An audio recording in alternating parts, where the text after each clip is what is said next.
பகைவர்க்கெதிரே ஓர் பந்தி பாங்காய் எனக்கென்றே படுத்தி சுகதைலம் கொண்டேன் தலையை சுகமாய் அபிஷேகம் செய்கிறார்.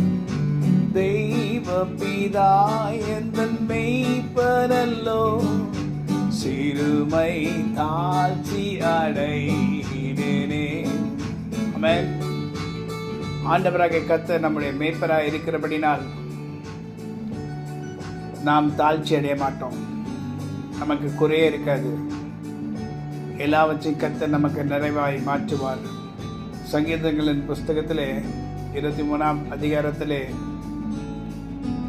ஜீவன நாட்கள் எல்லாம் நன்மையும் கிருபையும் நம்மை தொடரும்.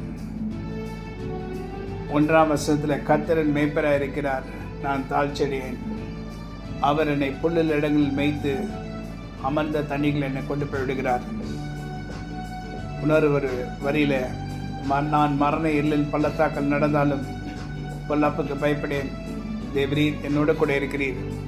ஏன்னா நம்மளை சுற்றிலும் மரணத்துக்கு ஏதுவான சத்துருக்களின் வல்லமை சுற்றி கொண்டிருந்தாலும் அவைகள் நம்மை மேற்கொள்ளாதபடி நம்மை பாதுகாக்கிற சர்வ வல்ல தேவனாய் கர்த்தர் அவர்.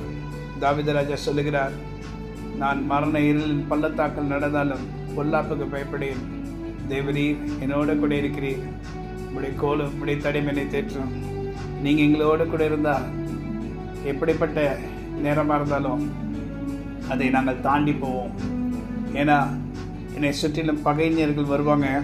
அந்த பகைஞருக்கு எதிரே ஒரு பந்தியை ஆயத்தப்படுத்தி என் தலையை என்னையால் அபிஷேகம் பண்ணுகிறீர்.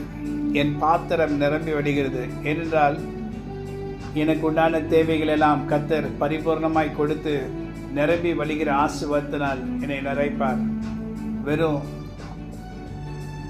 உலக பொருட்கள் அல்ல, சுகமும் சமாதானமும் சந்தோஷம் மகிழ்ச்சியும் இவைகளால் கர்த்தர் நம்மை நிரப்புவார்.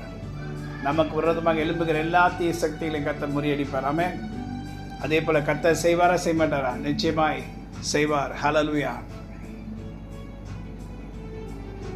பகைவர்க்கெதிரே ஓர் பந்தி பாங்காய் எனக்கென்றே படுத்தி சுகதைலம் கொண்டேன் தலையை சுகமாய் அபிஷேகம் செய்கிறார்.